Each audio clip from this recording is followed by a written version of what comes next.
Assalamualaikum warahmatullahi wabarakatuh. Halo semuanya, selamat datang di Om Yania. Jangan lupa like, subscribe, dan tekan tombol lonceng biar Anda tidak ketinggalan video seru dari kami. Oke, langsung saja dengan ceritanya. Boneka dan rumah tua. Di sebuah desa yang jauh dari keramaian kota, terdapat sebuah rumah tua yang sudah lama ditinggalkan. Dinding-dindingnya berlumut, jendela-jendela yang pecah, dan pintu yang berderit setiap kali angin lewat. Orang-orang di desa itu selalu menghindari rumah itu, terutama saat malam datang.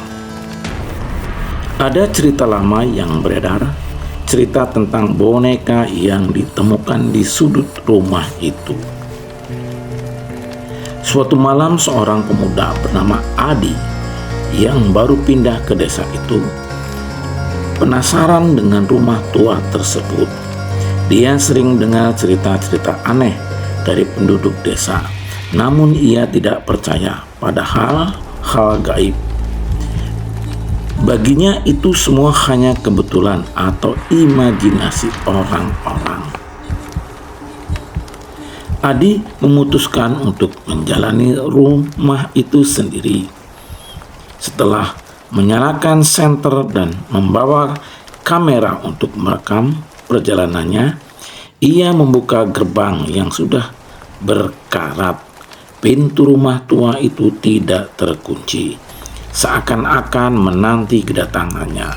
Dengan hati yang sedikit berdebar, ia melangkah masuk.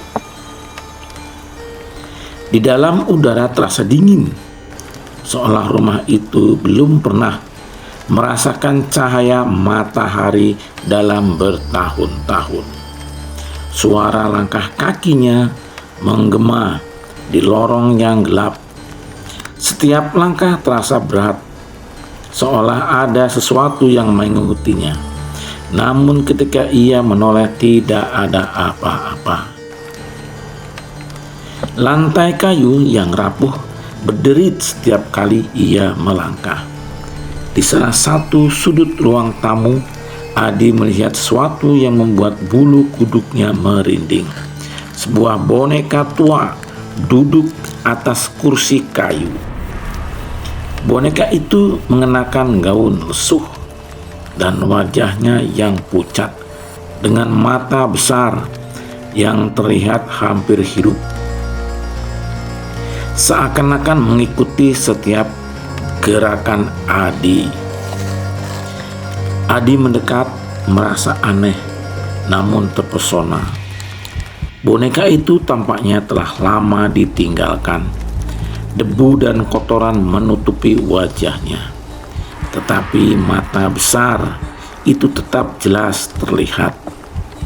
Adi berusaha mengabaikan perasaan aneh yang mulai merayap di dalam dirinya. Ini hanyalah boneka tua, pikirnya, tidak ada yang perlu ditakutkan. Namun saat ia melangkah lebih dekat, tiba-tiba senter yang digunakan berkedip-kedip dan suara ditiritan kayu terdengar semakin keras. Adi berbalik, berusaha menenangkan dirinya. Ketika senter itu menyala kembali, boneka itu sudah tidak ada lagi duduk di kursi. Ada rasa dingin yang menyelimuti ruangan, dan mata Adi terasa seperti terbelalak. Di depan matanya boneka itu seakan berdiri tepat di tengah ruang tamu. Tidak ada suatu apapun, hanya detak jantungnya yang terdengar kencang. Perasaan aneh yang sebelumnya ia abaikan kini berubah menjadi ketakutan yang nyata. Ini tidak mungkin, bisik Adi, mencoba meyakinkan dirinya sendiri. Dengan hati yang berdebar, ia mundur perlahan. Tidak ingin membalikan tubuhnya untuk melihat boneka itu lebih jauh. Namun setiap kali ia mendengarkan mundur, ia bisa merasakan sepasang mata yang tajam mengikuti setiap gerakannya. Tiba-tiba boneka itu jatuh ke lantai.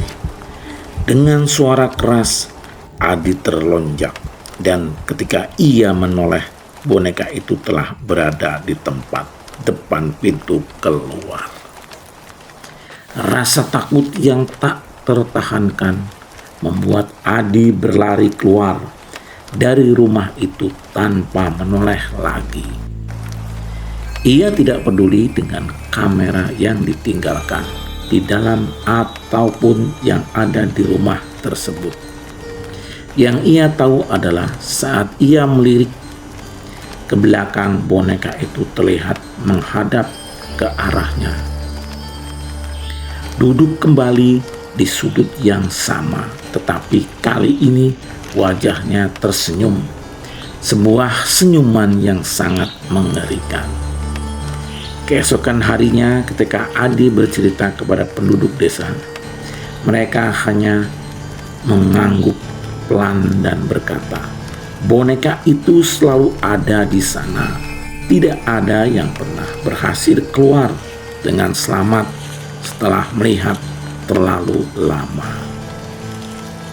Sejak malam itulah rumah tua itu tetap kosong, dan boneka itu meskipun tidak pernah terlihat lagi menjadi cerita yang tak akan pernah terlupakan.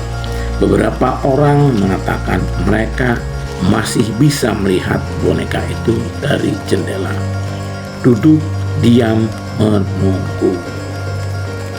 Oke, terima kasih telah mendengar kisah horor malam ini. Ingat, tak semua yang tak terlihat berarti tak ada. Jangan lupa like, subscribe, dan nyalakan loncengnya agar kamu tak ketinggalan kisah-kisah yang bisa membuat bulu kudukmu berdiri. Sampai jumpa di gelapnya malam berikutnya.